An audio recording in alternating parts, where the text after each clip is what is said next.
Yo, what is up, everybody? How's it hanging? How's everybody doing? Hoping you're having a great week. This is Kevin from the Chord Progression Podcast, brought to you by my song of the day, Rock 2000 today. How's it hanging, everybody? How's your Tuesday going? Glad to have you with us as always. And did I say always? I said always. So, what are we going to talk about today? We got all things rock music. We've got festivals and concerts I gotta talk about because holy shit, of course I have to talk about those. Some new music and some announcements that, we can speculate on. Hell yeah! And then maybe even a book. What? A book? How dare you, Kevin? You're reading now? Yes, I do read at times. But before we get into all of that, you know what time it is. It's time for my shameless plugs. So for my shameless plugs, if I had advertisement for this podcast, which I do not have yet, this would be where it would be placed, but I don't, so we're just going to tell you to follow all of our stuff and kind of what we do. So this is the Chord Progression Podcast, brought to you by my song of the day, Rock 2000 Day. Take a look at some of our other episodes. We've talked a lot about albums recently and some concert stuff as well, and you'll hear me by myself, or we'll actually bring on followers from like our Instagram page, our Facebook page, Twitter page, YouTube subscribers, get them on to talk to them about what's going on in music and what they like about certain things. And we've also brought on smaller bands, too, to talk to them and kind of, do interviews with them. We've done bands like Ascending from Ashes, who've worked with John Moyer of Disturbed, Kingdom Collapse, a pretty big band in Texas right about now. GFM, Gold Frankincense and Myrrh, they're probably honestly my favorites out of all of them. Apollo 03, Trivial Difference, I know we had one more, but I can't remember what it is off the top of my head. They're going to kick my ass for it, but they're coming up on a small band Saturday feature somewhere in there. And here we're on Spotify, we're on Apple Podcasts, we're on Google Play, and we're on YouTube as well. So link description below to follow all those. Subscribe to our YouTube channel. On our YouTube channel, we do all our full-length album reviews, along with some other fun videos like band reviews, answering questions, bigger questions. And, of course, as we're kind of coming closer to the end of the year, very slowly, we'll have our end of the year extravaganza and awards. And I'll be doing those a little bit differently than last year because I'll be making a video for each and every one instead of just one whole video. So, can you wait for that? Well, let's just get through, September, October, November, and most of December first before we talk about doing all that, and when they come out, I should say. So subscribe to the YouTube channel, then follow us on Facebook, Twitter, and Instagram. All the links in the description below. Facebook, you're not going to miss anything. You're going to get to know what the Song of the Day feature is, when podcasts come out, when YouTube videos come out. It's your information superhighway. Twitter is where we talk to you guys, and I still got to do a better job at that. Instagram, I talk to you guys as well, as long as post questions, do IGTV videos, which is more behind-the-scene thing. Our live streams every Wednesday night at 9 p.m. Central. You can come and talk to us for an hour. We can just get in a good conversation about rock music. And, of course, Small Band Saturday, where we get these smaller rock bands on our podcast. Well, some of them on the podcast, but on our platforms, and we can actually play their music too, so you guys can get a taste of kind of what's up and coming and get in on these bands before they make it big. So, yeah. Also, lastly, follow us on our Alexa skill. Enable that because that's where you can hear every single song of the day choice. It's a great way to, get up in the morning, get through the middle of the day, get through the night, find a song that, is going to make you fall in love with an old band that you used to love, or reignite that flame with that old band.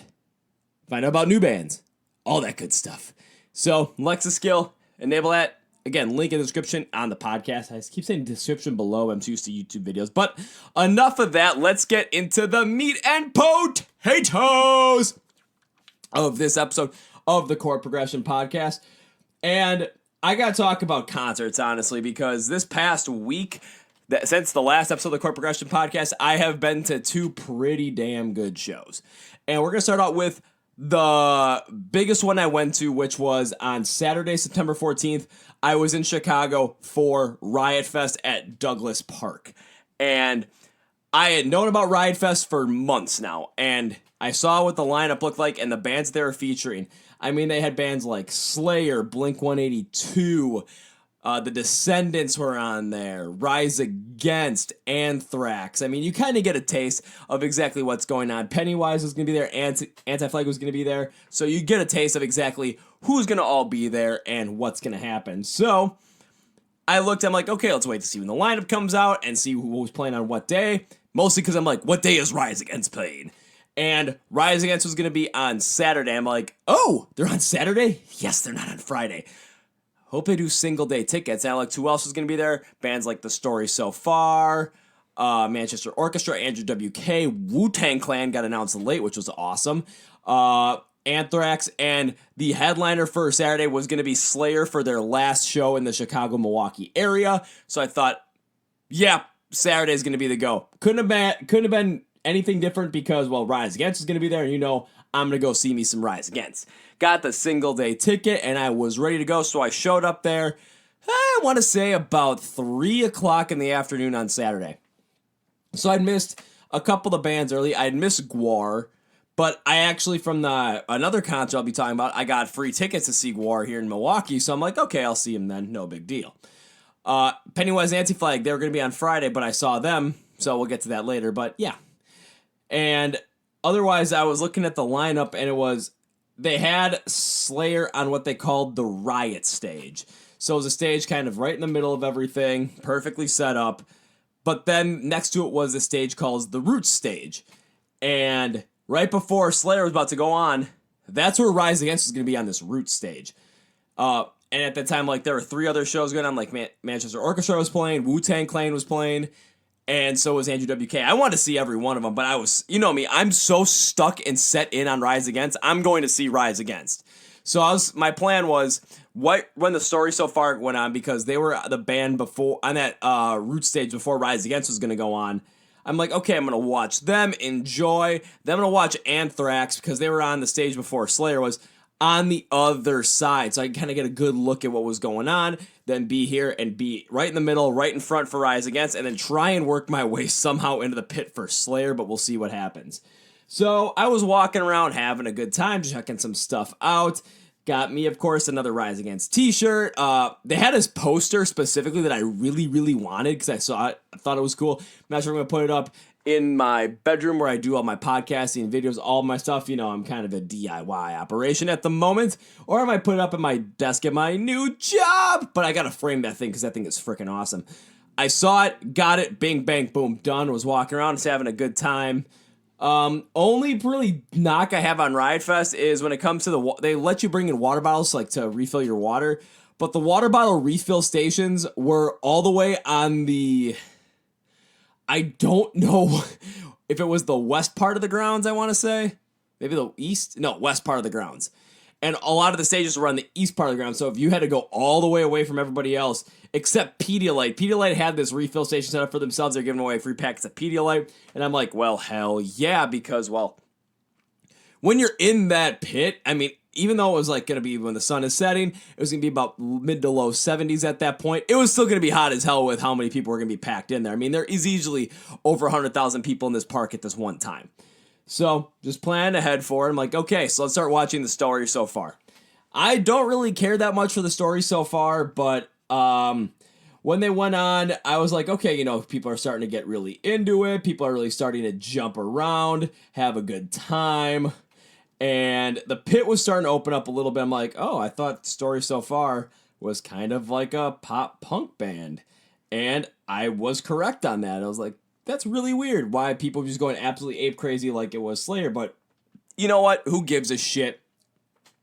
The reason I was thinking that was because I was trying to save all my energy for Rise Against and for trying to get into that pit for Slayer. Because, oh my lord, it would have been nuts. So, let me talk about The Story So Far. So, I was up in the back. I was behind where the pit was, and I was talking with a couple people next to me. We were getting bounced around, of course, and everything. People trying to get into the pit, and he was talking about this one guy, about Parker Cannon. Now, Parker Cannon is the lead singer for The Story So Far, and he was very disappointed in Parker up on stage. And I'm like, oh, really? Why is that? Why are you disappointed in Parker Cannon? That makes no sense. He said, well, look at him up there. He is barely moving. And then they were telling me about this time where he got sued or something for literally throwing I can't remember what he did. It wasn't was it throwing the mic stand? No. That was Ronnie Radke after the mic stand. No, apparently he drop kicked someone on stage and they had a huge lawsuit about it, so they didn't want to have to deal with that anymore. So they basically said, screw it. And now Parker doesn't really do anything up on stage, which is a real shame just because watching the show from the back, there wasn't any excitement for the story so far as set. It really wasn't unless you were kind of in the circle pit, in the mosh pit, where all the action was happening. So I decided, you know what? At some point, I got to jump in there. I just don't know when. By where we were again behind the pit. We had a couple people that were trying to crowd surf, and of course I'm throwing them up because everyone's like, yeah, man, can you help me throw me up? I'm like, well, fuck yeah, why not? Let's go fucking do it. So throw them up, and everything is all set, ready to go, hunky-dory. And then the story so far starts with their final song in their set. And this is the point I'm like, okay, if I'm going to jump in, because I'm starting to really get the itch to just get in there, I'm like, I got to get in now. So I make my way there, I'm getting in, I'm getting bounced around a little bit, I'm having a good time, and all of a sudden, here come all the crowd surfers. Now, of course, I'm never one to disparage crowd surfing. I'm for it. I love watching it happen. I love being a part of it. The only time I don't like being a part of it is when you've got so many people coming your way, and it's not the fact that it's like, oh, you can't really enjoy the show. It's the reason I don't like it is because at times you have to hold up like 2-3 people. You don't want to end up doing that. Of course, it got to the point where I had I was trying to help push one person with one hand, second person with with my other hand. So I literally had nowhere to go with this one. And some woman who's crowd surfing, I think I actually found her on Instagram when I was commenting on a bunch of shit because I found exactly who she was. I'm like, oh my God, this is her. What happened was people weren't holding her up enough, and as the time she got to me, she slipped and ended up kicking me straight in my right eye with the heel of her boot. And I'm like, fuck! You know, like, this fucking hurts. And I look up, my eye still feels okay. I'm like, well, I'm not jumping out right now. I really can't get out, so I pick her back up, threw her back up, and I looked at my phone. I'm like, okay, let's see how bad it is. I could already see that the black eye was forming after like a minute. Like, oh shit, this will be fun. Like, let's go. At least I got what happens at Riot Fest apparently stays on your goddamn face. Loved it. And once the story so far set was over, I had a choice to make. But the choice was to try and run over to the root stage and watch Anthrax's show from in front, and then try and somehow get all the way back to Rise Against, which I probably wasn't going to get into the middle for. However, if I stayed by the Riot stage, if I stayed by the root stage, so forgot the Riot stage is where Anthrax and Slayer was. Root stage is where Story So Far and Rise Against is. So if at the root stage, if I stay there, I'm going to get in a great spot for Rise Against, and apparently I'm meeting one of my old coworkers there. So I said, yeah, I'm staying here. Screw it. I'm going to watch Anthrax from the side. No big deal. Let's go do it. And I watch Anthrax from the side. Was just talking to my buddy pretty much a good amount of time watching Anthrax, and to Anthrax's credit, and I will go off on this a little bit later, but to their credit, they actually moved around pretty well. They were rather smooth. In comparison, when I was waiting for the story so far to start, I saw a little bit of Testament's set, and that's where a problem really came in Testament's set, and the reason for that was because these guys were like, doing this for over 30 years. They were very, very stagnant. It just did not look good at all. So I was like, oh, this is not good. Kind of getting sick and tired of it, but we'll see what happens. And as time went on, I was still enjoying it, but I was all geared up to go and watch Rise Against play. That's what I was there for. That's really what I wanted. And all of a sudden, Anthrax is done. Sun's setting. Everything's looking good. I'm feeling fine. And right before Rise Against comes on, here comes the push. So, of course, if any of you have been to a rock music festival or anything like that, you know that there's a bunch of people from the back that push you straight to the forward. And it is absolutely ridiculous. All of a sudden I knew this was going to be a wild show because it was going to be warm. It was going to be hot in that crowd. There was going to be people sweating all over the place. One kid ended up completely passing out, but I don't think it was because of the heat, because definitely the kid was on drugs. And I think the heat kind of, let's just say, upped the ante on the drugs. So this kid was out like a light, out cold, you name it. We get security over there to get him out of there. And then that's when Rise Against goes on. What did they opened up with Architects, which I was just floored by. I'm like, now this is what I wanted. Like, I haven't heard Architects played live, I think, maybe since my first time seeing them, or maybe my third time seeing it. Or I think I've only seen it or heard them play it once. And everyone's going bonkers. My buddy who I was with left after 2 songs from the middle because he couldn't stand the heat. Me, this is my favorite band. I work out like crazy. I have the endurance. I'm like, there is no goddamn way I am leaving this pit unless if I am absolutely desperate, at what point I will take my wallet, my phone, my keys, put them in my bag, hold my bag, and then tell someone to throw me up, and I'll crowd surf out of there. That would have been fun, but I was so dead set on, we are staying here. We are set. I am not going anywhere. So, of course, time's going, we're getting bounced around left and right. I'm trying to take a couple of videos. We're having a good time. I think it was halfway through their set they played Savior, which, of course, that's my favorite song. I went absolutely ape crazy for it. But by that time, I'm like, okay, I'm getting a little tired of getting bounced around the crowd. And it wasn't the like being in the mosh pit getting bounced around. It was like you couldn't really move anywhere. So after a while, I just started seeing the mosh pit open up about 20 feet to my right. And at this point, I knew I have to get to the pit. For a couple of reasons. One, I wanted to be in the goddamn pit. Two, more wiggle room. Three, might be actually a little bit cooler in the pit, but let's go. Let's have some fun. So I make my way over to the pit, and I just get right in there, start bouncing around, hitting some people, throwing some people around. And it is absolutely fun as all hell.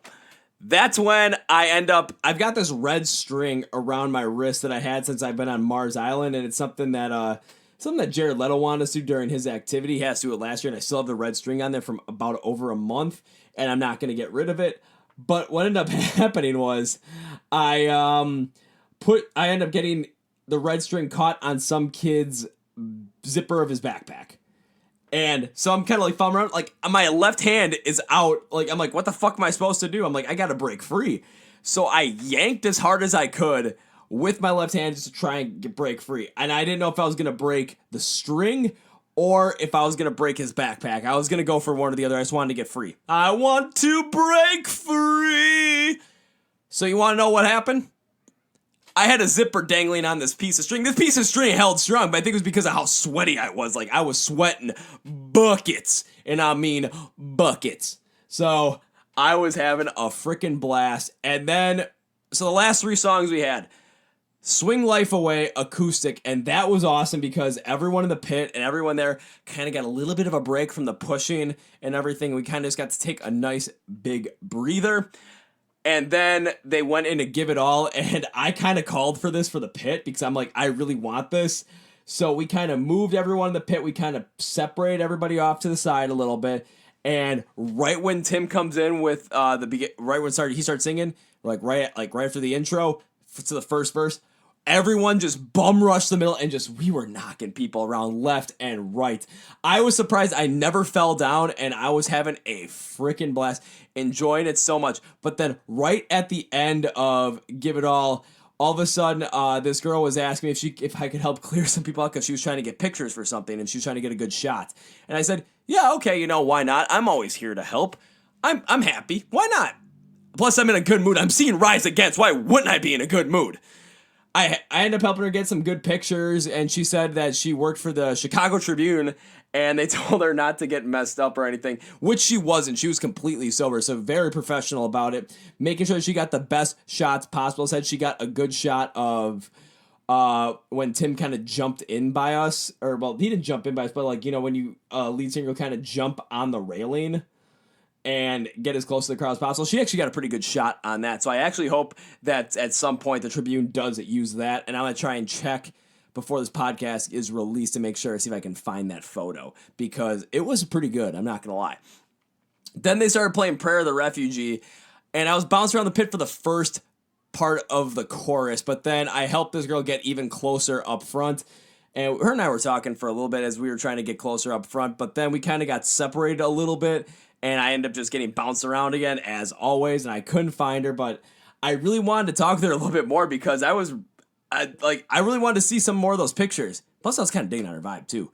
So, overall, when it comes down to Rise Against at Riot Fest, that was, I'm trying to think about where it ranks in my favorite Rise Against concerts of all time, and shoot, I don't know where it would land. It would either, I know what the benchmark for number one was, and that was the show I saw in 2016, but that's just how much it meant to me. But this one might take it just because of how wild it got. I mean, this was one of the most wild concerts I've ever been to, especially with the way the pit was, with the way all the people were, the way the band performed, because they were moving around as well. Tim was just into it. Zach jumping around, the snare on Brandon's drum. Oh, was it good? And Joe just, being Joe Principe. So I love the show, and I was enamored by it. At the end, I was trying to help some people find some stuff. Then I went to go get some water and put some Pedialyte packets in there because I was exhausted. And that's when Slayer started. Now, I knew at this point there was going to be no possible way I was going to get in the pit for Slayer. So I just ended up trying to find my buddy. And we tried to get to a good spot where we could actually really watch and enjoy the show, because it's going to be the first time I see Slayer, the last time I see Slayer, the only time I will ever see Slayer. And overall, I mean, I enjoy Rise Against so much that, there's nothing going to beat that. I mean, Slayer show was awesome. They had all this pyro going on. It must have been really hot in that pit, especially when you're adding pyro to it. But, ooh, man, I'm glad I actually got to see them for their one time live. It was a good show, not going to lie. I was more impressed with Rise Against, but that's because I was so much more into it. And so much in the pit, in the middle of it, so that's kind of where I'm sticking with it. Overall, would I recommend going to Riot Fest? Absolutely. If you are anywhere close to the greater Chicago area, it was fun. It was amazing. A little expensive though, not gonna lie, but that's what you got to expect. And I am more than happy to go again. So maybe I'll do Riot Fest again 2020. But there are two bands that are playing at Riot Fest the day beforehand on Friday that I want to see, which were Pennywise and Anti Flag. Now, why didn't I go on Friday? Because they were in Milwaukee on Tuesday. Wait, was that September 11th or was that the 10th? No, on the 10th. Yeah, they're on Tuesday the 10th at the rave here in Milwaukee. So, of course, I get there. I actually see the opening act. I believe it was a band called Size 5. That were from the exact same zip code that I live in right now. I was like, oh, cool, that's pretty awesome. It's good stuff. And I listened to their stuff, they had some good punk rock going. Then AntiFlag came on, and, well, before that, I should say this. Before we walked in, and we got our tickets checked, someone party at the rave, they were handing out these cards that said no moshing, and it was like, you will be subject to removal if you mosh, crowd surf, any of this kind of stuff. Well, for a punk rock show, and I mean, you absolutely know that is not going to happen. People are going to go absolutely ape crazy during this. As I wanted to. Why not? So, let's get on to it, shall we? About 10 seconds in the Size 5 set, a little mosh pit formed right in the middle. And I'm like, okay, we got a good circle pit, we got a mosh pit, this is going to be fun. AntiFlag goes on second. Now, out of all the four bands that are there, I really wanted to see AntiFlag a lot. I really wanted to see them because they've got this style of punk rock that really resonates with me with songs like This Is the End for You, My Friend. This is the end for you, my friend. I can't forget. I won't give in. On and on it, dude. I'm not going to go anymore. Other songs like Depressed Corpse, Broken Bones, and one of the ones off of their American Fall album, The Criminals, I really did like. So I was happy with them because I thought they put on the best show, especially when their bassist and their drummer actually jumped in the crowd to play with us. I mean, they brought the drummer's drums in, the bassist jumped in. He didn't really, go ape crazy with us like in the pit, but he did jump in too. And I was very happy with it because I'm like, these guys are still going strong. I love it. They got to keep doing this. And H2O comes on next. Now the crowd's getting more into it. Myself, I'm like, you know what? H2O is a punk band. Yeah, they're good.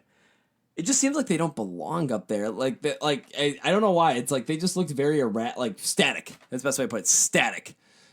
When I saw what AntiFlag did, I've seen what Rise Against can do. I'm talking about punk rock. And these guys just seem a little too stagnant. But then once actually, I gotta say this. So, again, I'm at the rave in Milwaukee. After H2O goes off, everyone kind of goes to the bar, get a drink. Everyone goes out. A lot of people go outside to catch a breath of fresh air. And we all go at the bar, and the bar has Milwaukee Brewers GM David Stearns on TV, and there's a breaking news. So everyone kind of goes up, and they see that our best player, reigning National League MVP Christian Yelich, had fractured his kneecap, and he was out for the rest of the year, and it just deflated everybody. But then we all end up starting to use that as rage because once Pennywise went on, this is where the crowd was at their absolute best because we had a circle pit going on right in the middle, and right in front of it, that's when we had the full-on mosh pit. You want to know where I was? I was in the mosh pit because I'm not the biggest fan of circle pits. I want to hit somebody. I feel so alive when I hit somebody. And the reason why that is, I was talking with somebody, or with my best friend, with my roommate, about the show afterwards, and I told him what I thought of it. And I told him why I like doing this stuff so much. So, and a couple of friends asked me when I put it out in a tweet too on my personal account. It was something like, overall in life, it's like the happiest times I've had over the past 2 years is when I go to concerts and I'm in that mosh pit and the song just ends. Now, what I mean by that is, right when that song ends, everyone is just in this state of euphoria. Everyone is just so happy and just having a great time. It's this chaos. It's that you're just thriving and that you just so much enjoy. And everyone's like high-fiving each other. So people are giving each other hugs, pats in the back kind of stuff. And then the next song starts up and you're just right back to trying to kill each other. I don't know why. It makes me so happy just to be a part of that and to really get into that. I might sound weird. People might be like, well, Kevin, now you're definitely going to, we're definitely going to call the authorities on you because you should not be doing something like this. But you know what? I really don't care because that's the time where the world makes sense to me. There are very few other times that I've had, consistent times that I've had where whenever something happens, I always get that same kind of euphoric feeling. Like back when I was a kid, whenever the Minnesota Vikings would win a game, like I was always so stoked, like always high on life for at least 15 minutes. A couple other times in life that I'm not going to really go into, but when I had this reoccurring thing happen, not going to say what it is, but I'd always feel just, the most happy feeling of all. But the past 2 years, it's been the times in the mosh pit right when that song ends because everyone is just so happy, so much camaraderie for just the chaos that's there. So yeah, if you want to know what I think about it, definitely that's probably the best time. So back to Pennywise.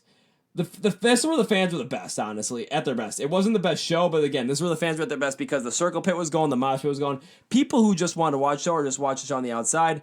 Pennywise was really getting into it, and then they were like, we got to give shout-outs to punk bands, like what song should we cover, or what punk band should we cover? So they were bouncing around between all these different bands that people had t-shirts on, like, other AntiFlag shirts, because they shouted out them H2O shirts, some Ramones, Dead Kennedys, Sex Pistols, Minor Threat, NoFX, I think I was the youngest one there with like the band that was the youngest at that point. And of course I'm wearing a Rise Against t-shirt. Like, oh, what's that? What's that shirt? Rise Against? Yep. We love those guys. I'm like, hell yeah. Oh yeah, for Deftones as well. Misfits, that kind of stuff. Or Descendants too. Descendants? Not Deftones. Fuck. I don't even know anymore.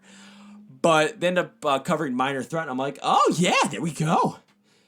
Overall, at that show, I did enjoy myself. I much more enjoyed AntiFlag set, but yeah, that's how I'm going to go with it. AntiFlag set was a good one. In the end, though, who was the one that, like, the whole entire weekend, who was the best one? Obviously, for me, it's going to be Rise Against, hands down. I will definitely go to Riot Fest again. But as great as this weekend concerts was for me, it did not go without its hitch. And that hitch is one of the many shows that I'm going to over the last 4 months of 2019 was canceled. And of course, the next day, that's when their tour, like their hiatus from the tour, is going to end, is going to resume.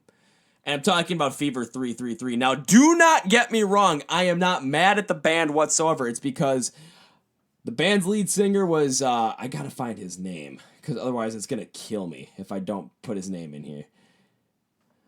Otherwise, because, I mean, you guys probably could be like, oh, Kevin, you should know his name. Jason Butler. Yeah, that's it. So Jason Butler, his doctors told him to take a month off to rest up his voice, kind of get better. And they're restarting their tour in Iowa on October 4th. I had tickets to go and see them on October 3rd in Madison, Wisconsin at the Majestic. And I'm like, oh, I wasn't mad or disappointed. I was just upset because I'm like, this keeps happening. Oddly enough, every time I get tickets for the Majestic. The last time I got tickets to the Majestic, I was going to see New Year's Day the night before I was supposed to run the Tough Mudder up in Minneapolis. And New Year's Day canceled about a month ahead because they were going to do a special tour where they're going to be open for Godsmack for like 12 or 13 shows. And then I didn't know that New Year's Day was going to be at Summerfest the day after we tipped the benches up for August Burns Red. So I'm like, oh, dear God. So I don't know if I can even trust the Majestic Theater in Madison ever again, mostly because this is the second straight time something like this happened. Again, this one is kind of like act of nature, will of the gods kind of thing. I do hope the best for Jason Butler, but just know that I'm a little frustrated because every time I get tickets to the Majestic, something like this keeps happening to me, but there is no ill feelings towards Fever 333, as I got a feeling I'll bring them up later in this podcast when there's something else I want to talk about. So, yeah. Kevin's going to a lot of shows this year. Last quarter of the year. Last third of the year? Yeah, that too. But this week, we also did not go without our fair share of no music. So we had a couple of things come up with new music that I would really, really, really like to talk about. And the first is, I saw this literally I think it was when I was messing around with something right after the Rise Against show. So I was on Instagram, I was trying to upload some videos, but I saw this video that In This Moment posted about maybe an hour or two beforehand. So I'm looking at it, seeing what it is, and you got Maria Brink, she's got her hands over her face, and she's got like 4 other pairs of hands over her face, all colored red. And then they come out with this title, like The In-Between. Of course, made me think of Beartooth right away. I'm like, with their song In Between, I'm like, that's funny. And then it's at Halloween, so it looks like that the In This Moment album, which was supposed to be called Mother, is going to be called The In Between, is going to come out on Thursday, October 31st on Halloween. So for all you In This Moment fans out there, you're probably like, yeah! For me, I'm like, wait a minute, this is for me. I was like, hold up. Please tell me that I don't have an album review to do during that time. Mostly because you guys know me, I am just like slammed when it comes to album reviews. I'm going to look it up right now because I actually didn't. And, they're lucky. I may do 2 videos that week though, because the last one I have is Flawed Design by Saint Asonia, which is supposed to come out, I believe, on October 25th. So I'll have theirs done on like the 29th or 30th. And then the next day, In This Moment has their new album. So, we're going to do that. Other things that came out in music, there was a single from the new Alter Bridge album, Walk the Sky. There's a big reason why I want to talk about this one. It's called In the Deep. So In the Deep, it opens up with this insane guitar riff that I absolutely love from Mark Tremonti. And that hooked me right away, but as I've been listening to the song, I was listening more and really trying to get a feel for it because I got this feeling right away from it, but I'm like, is it this good? Is it true?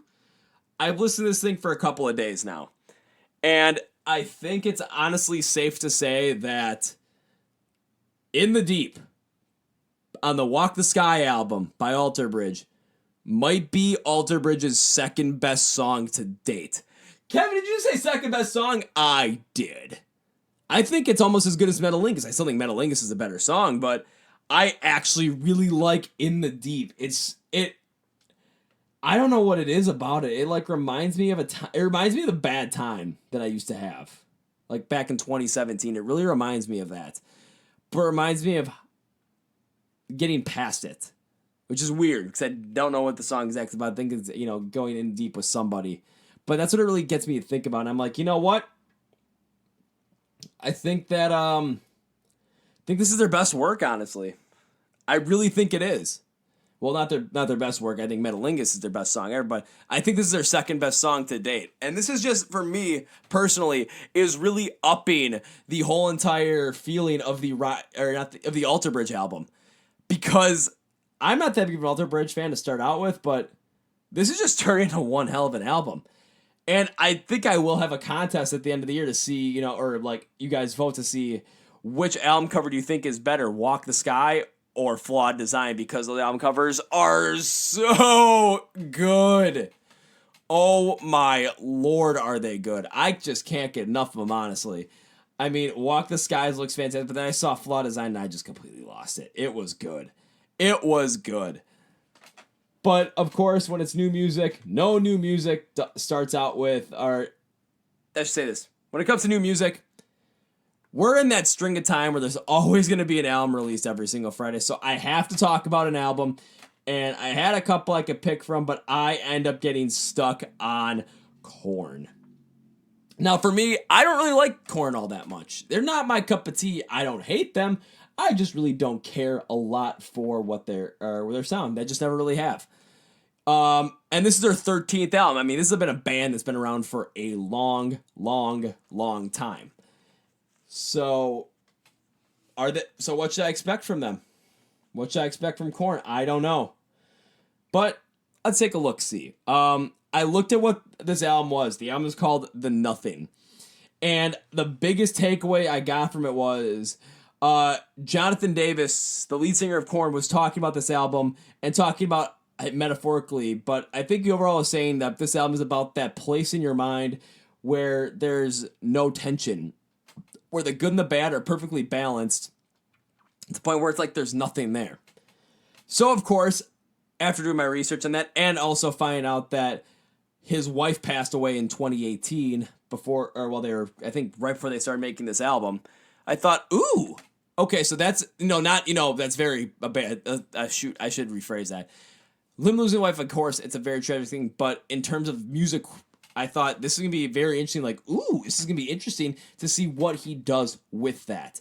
So, of course, I'm going through the music, trying to get a good feel for it. And when it comes to The Nothing, everything from songs 1 through 6, so everything where the seduction of indulgence kind of cuts it off, but including the seduction of indulgence. I really wasn't a big fan of the first half of that album. I just thought, this isn't anything too special. I mean, it did have 2 singles in there with You'll Never Find Me, which is the first one, and Cold, which is the second one. And Cold I thought was okay. But as I listened to him again this time, when I'm like, this just kind of sounds like an album so far where if you are just that absolute biggest Korn fan, they are going to give you exactly what you want, and you're going to get it. And they gave it to you in the first half. Of course, I thought they did a good job, and they really kind of focused all around that overall theme of, being stuck inside your head, which I thought, well, if you're talking about being stuck inside your head, then you're really not talking about having balance in there. So you're really not talking about the nothing. You're talking about the bad things that you're going through mentally, which, again, has been a very heavy theme in rock music this year, especially in 2019, in rock and metal. It's been a huge thing. Wage War basically based a lot of theirs off there. Sleeping with Sirens, it was very honest to the point where about everything going on in your head, or in Kellen's head specifically. It went that deep. So, let's keep going through it. And I don't really want to talk much more about the first half of the album. It's right after the Seduction of Indulgence. Once you get to songs 7 through 13, now this is where the album picks up for me. Because I think they take a little bit more of a risk on certain things with their particular sound. And I think for the most part it works out. So a song like Finally Free, it really sticks heavy on that classic Korn sound. But this is where it differs, because this is where the songs start turning less about just the mind itself, and this is more of Jonathan Davis's experience with going through losing his wife. So with Finally Free, it's kind of like what happened in his mind in the immediate aftermath of losing her, where the instrumentation, like I said earlier, this is going to be that classic Korn constructed nu metal sound. So if you're a fan, yeah, you're going to like this. But I was a little worried about this, but where it really gets going is Jonathan's vocals. I mean, he adds a little bit more emotion when he uses softer vocals primarily, which really gets you into what he went through and kind of empathize with him to feel what he felt. Now, I actually like this one. And though I gotta say this other thing too about the bridges in most of these songs, I really hated the bridges because of how repetitive they were. The bridge on Finally Free, though, I didn't like it was repetitive, but I love the fact they used unclean vocals on this because it showed the anger as one of the stages of grief. There's denial, anger, denial, anger, fear, bargaining, acceptance. So this is kind of going more towards anger. And I actually like, this is one of the better songs of the album because it really went emotional. Now there's also Can You Hear Me? This was another one of the singles. And it was like John calling out for his wife after the passing, like, can you still hear me? Are you still there? And kind of realizing that she is no longer there and he can't do anything about it. It has that futuristic feel with the keyboard sound to begin with, which I did like in here because it kind of is looking forward to a time where they're going to be reunited once again. And this song moves a lot more methodically than the rest of the songs on the record, which I actually really like the move. The reason being is because in 2019, I have seen bands where they've gone to a deeper and more emotional state where they don't go as hard, they soften it up to some rather interesting sounds. Take a look at Ghost by Sleeping with Sirens. That is a rather good example of one that really can hit it. Hurricane by I Prevail is another one that kind of has a slower, more emotional tie to it. I Am Broken 2 by Killswitch Engage, which I was really kind of worried about, but it kind of slowed up in comparison. I think the best example of, in 2019, something like this happening, where you use that slower, more methodical, hard rock and metal sound to really drive home the emotion on a point you're trying to make. I think the best example of this from 2019 is Another Life by Motionless in White, where Chris Motionless talks all about the past relationships he's had and how it's really affected him and how he's hurt that he wasn't able to give them his all because of what he was doing in music.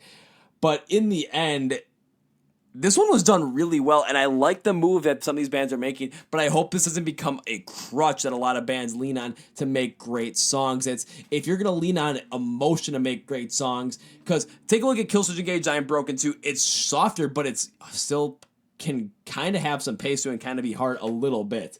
As the songs go on in the second half of the album, take a look at a song like The Ringmaster. It has this metal feel, like if you're at a metal circus. And Jonathan Davis's vocals follow suit. This is probably my favorite track on the album, honestly, The Ringmaster, because it kind of gets that feel going. I really like what they did here in terms of experimentation, along with This Loss. And this is where the bridge actually was like the best part of it, because listening to the whole entire song, when it started out, it kind of had this like Motionless in White Avenged Sevenfold feel to it. I'm like, oh, so you're kind of going with something that was influenced from after you guys first came out. That's actually pretty damn cool. It has a certain sound to it, but then I listened to the bridge, and this is where it kind of turns weird. And what I mean by kind of turns weird is it sounds like they're doing something if Queen went like Korn. And I mean Queen like Freddie Mercury and, because I'm trying to remember some of the other guys' names in the band, but they're just, Brian May, yeah, there we go. But it sounds like that. And then I listened to Jonathan Davis's vocals, and it kind of reminds me of Freddie Mercury a little bit, again, if they went full-on metal. So I thought, oh, this actually, this ain't half bad. This is actually pretty damn good, if you ask me. I was excited, and Surrender to Failure is the last track, which I was a little disappointed in with the fact that it can't stand on its own, but if you listen to the Nothing from front to back, Surrender to Failure is a great song to end on because it has this great sombering tone. Overall, the Nothing, my rating on this one is a 5.5 out of 10. Reason being is because there are things that I liked about it, like when they really revolved around the death of John's wife and using the emotional take on that to just drive it. And the second half of the album, like, again, The Ringmaster and This Loss, with some of the experimentation they did on there, which I just talked about, I really like how they did it with that. Taking a look at, like, why this album was a 5.5, that first half kind of was a big stinker for me. It was really generic to the regular Korn sound, which I'm not a fan of. Again, this is all my opinion. This is just me being honest. So that's where I'm going with that. And there are other things I really don't like about this album as well, like the Seduction of Indulgence. Are you kidding me? This is a song, if you're listening to it from front to back, it's a good place to have it because it breaks up the album from the first half to the second half rather well. But I just thought this was a waste of a song, honestly. It just really hit me wrong. I already talked about Surrender to Failure not being able to stand alone, but the bridges on all of these songs are just... oh my lord, most of them except for that This Loss, they just really have a big drawback to them that it's actually scaling down the songs, in my opinion, than scaling them up. But overall, let me give you my overall wrap-up review. If you're a big Korn fan, and I mean a really big Korn fan, like you've been listening to this band forever, you're going to like the Nothing a lot. Because they stick with that core sound, or they really just go off of, being influenced by Korn. So they really stick with it.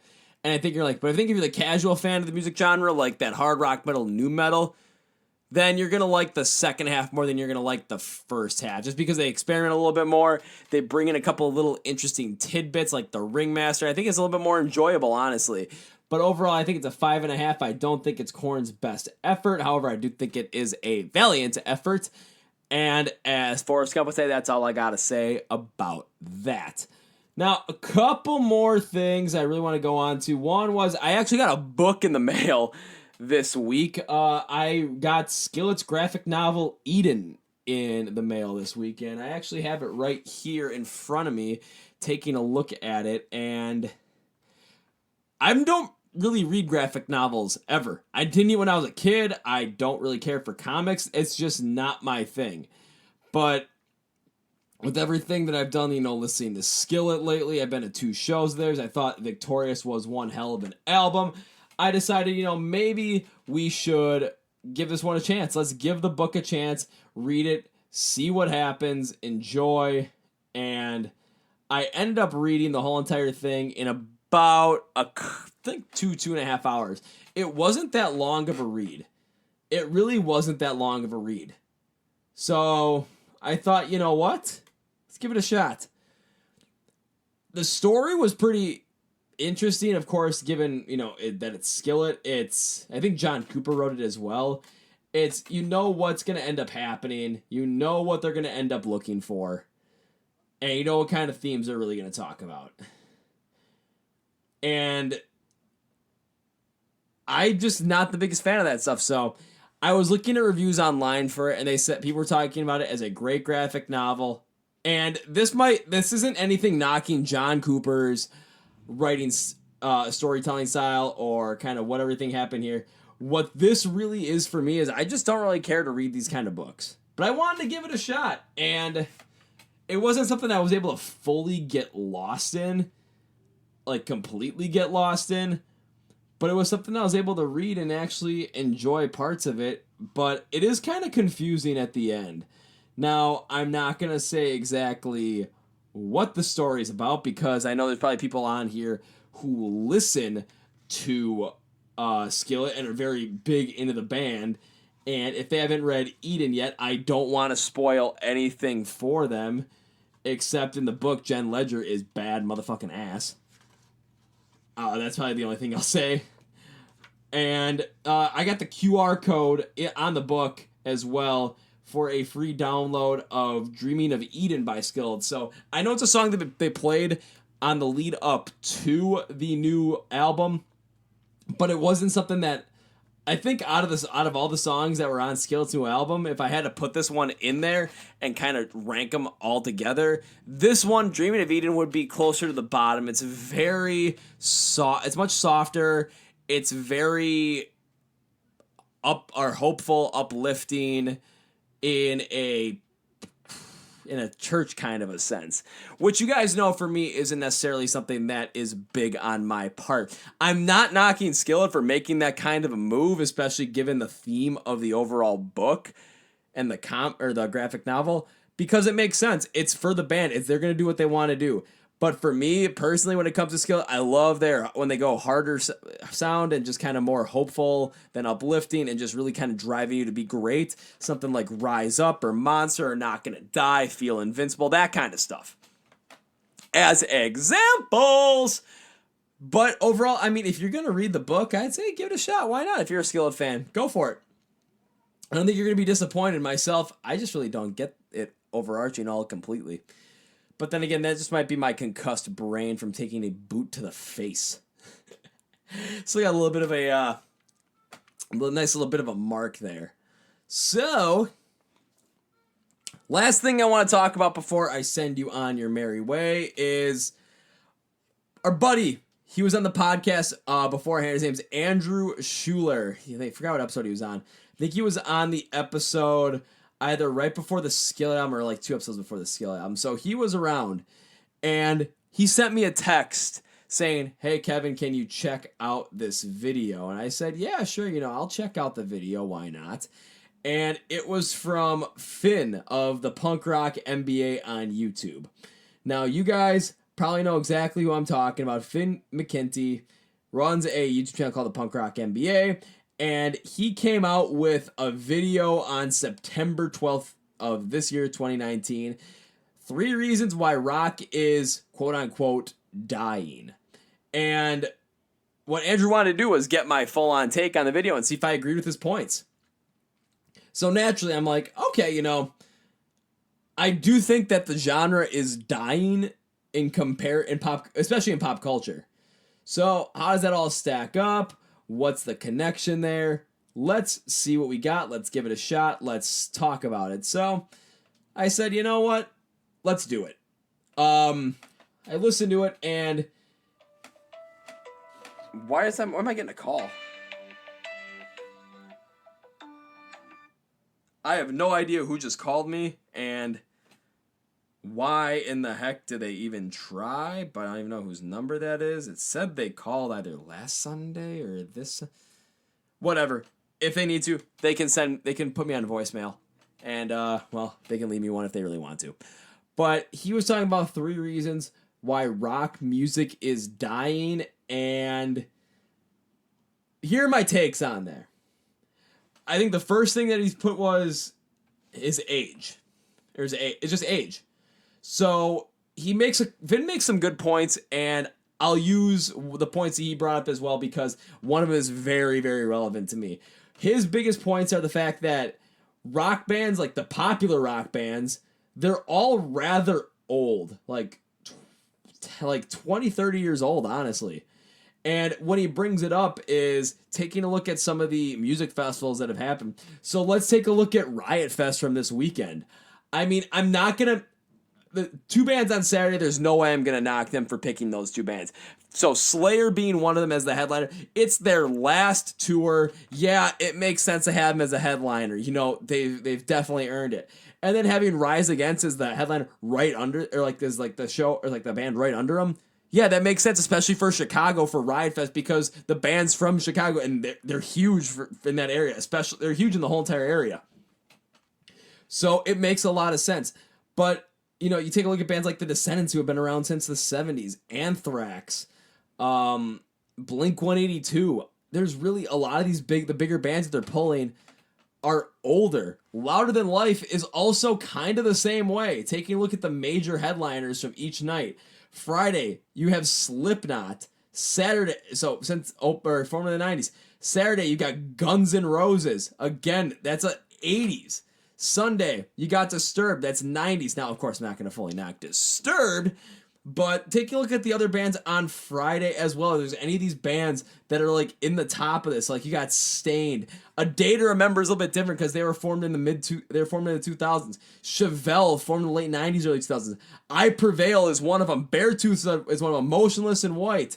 New Year's Day is also in there as well. So, but they're not that top tier, that's on the poster. So they're not taken as seriously, but these are better bands that are, younger. Take a look at Saturday. Godsmack's been around since the early 2000s, early 90s. Ice Cube. I mean, I'm not even going to go there. Hailstorm, there's a younger one. Dropkick Murphys, Stone Temple Pilots, there's a 90s one. Andrew WK, there's another 90s, early 2000s, or starter, I should say. AntiFlag, that's late 80s, early 90s starting. And let's go to Sunday. Sunday, you get Disturbed, Rob Zombie, Manson. I mean, those are all older bands that have been around for 20, 25 plus years. Breaking Benjamin, been around for almost 20. 3 Days Grace, been around for 15. Sum 41, been around since the late 90s, early 2000s. Yeah, I'm just going off of the big ones too, and taking a look at stuff like Rock USA. I mean, the bigger ones, of course, are all these older bands. Now, don't get me wrong, it's not a problem when older bands are able to stick around. But where the problem is when you're consistently heavy hitters on these lineups are older bands, then you definitely have a little bit of a problem here because there's no like no new blood coming in. And he was bringing, and according to Finn, he was bringing up some other festivals, like hip hop festivals, that were getting these big acts at the current moment in like hip hop and rap and even pop music as well. They're getting these current acts. They're not focusing on the acts that have been around for 20, 25 plus years. Again, don't get me wrong. I love these guys that have been around for 20, 25 plus years. Disturbed's my second favorite band of all time. Rise Against has been around for 20 years now, and they're my favorite band. A lot of my favorite bands were formed in like the late 90s, early 2000s when they started out. I mean, I'll throw it in there. Rise Against, like their first album came out in 99. Foo Fighters, mid 2000s. Hollywood Undead, there's a mid 2000s. Yeah, Foo Fighters is mid 90s. Who else? Disturbed, late 90s. 30 Seconds to Mars, early 2000s. Let me keep going. Breaking Benjamin, late 90s, early 2000s. 3 Days Grace, early 2000s. Papa Roach, late 90s. Chevelle, late 90s, early 2000s. Linkin Park, late 90s, early 2000s. And I'm starting to really get into Skillet too, but Skillet has been around since the 90s. I mean, not in their current form. Their current form really kind of got started in like the early 2000s. Motionless in White and Sleeping with Sirens, like the two different ones for me that have actually, kind of were more formed and really started getting going later on in life, or like later on in my life, kind of like, 2010s. But you don't see them as major headliners. They're kind of just get relegated way to the bottom. I know They Remember has their own festival that's got I Prevail in there. They got Beartooth. Like, they got a lot of young bands. Like, that's a good one to go to. But you take a look at all the hip-hop ones. They're getting all the current acts that are hot right now. So they're constantly refreshed. And that's the thing about hip-hop. I mean, but then again, that's what's in pop culture right now. That's what's big. So, of course, that's going to be a major focus. That's really going to bring a lot of people around to these festivals and around to the genre because you're able to see this younger talent. So the thing is we need younger talent to really start rising to the top. But also while kind of trying to keep these older bands, still making music too, because they're still good, in my opinion at least. But we need some of these younger bands to really kind of start taking that. And he brought up two other main reasons why rock is dying. The one is the fans, and it's like with the fans, we don't know what we want, and we're clinging on to the past too much. Like, we're always saying for certain of these bands, oh, they were much better at this time, or they were much better at this time. And the bands that are topping the charts from the past month, like Slipknot or Tool, are old. It's with the fans, it's whenever a new band comes out, it's like, oh, we get real cynical about them. And we don't want to listen. Like, well, we kind of have to if we're going to kind of keep rock music going. But everyone's always kind of fighting about something. It's rock music's rock music. Metal is metal. Let's just enjoy what it is right now. And let's listen to the band. If we like it, let's like it. If we don't like it, maybe other people like it. And let's go from it. And I think as a fans, I think we just want rock music to be back. But as a collective, we don't really want to agree on anything. We want to hold on to what it was, because we used to have rock music as the best thing ever, but now we don't have that anymore. So how does rock music go from dying to thriving again? And I got a idea about it, but I want to talk about the other one, and that's the bands themselves. That's the bands don't want to be rock stars anymore because it's not cool to be in the mainstream.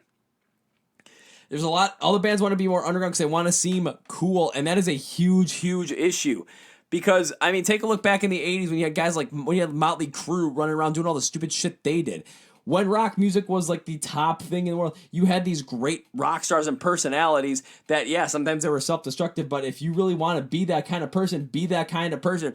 Because you're going to really hack the culture in that way, and you're going to get noticed, and all of a sudden people are going to listen to your music based on the stuff that you're doing.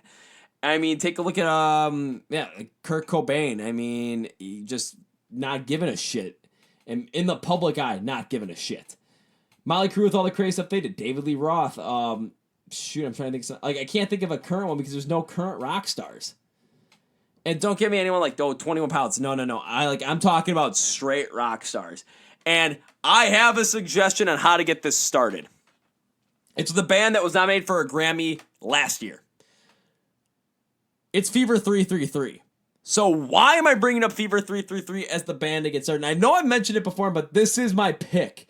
And the reason why Fever 333 is my pick for like the band that can start bringing rock music back into the forefront is they already have a little bit of a pop culture relevancy, especially being punk rock and especially in the current times we are in the United States politically.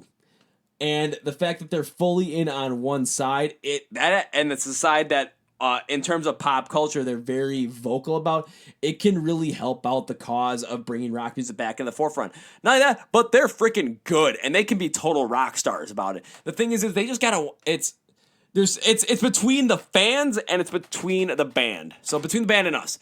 So for what the band is, they have to want to take that forefront. They have to want to take that as their own and really make it theirs and really be that great rock band in culture today.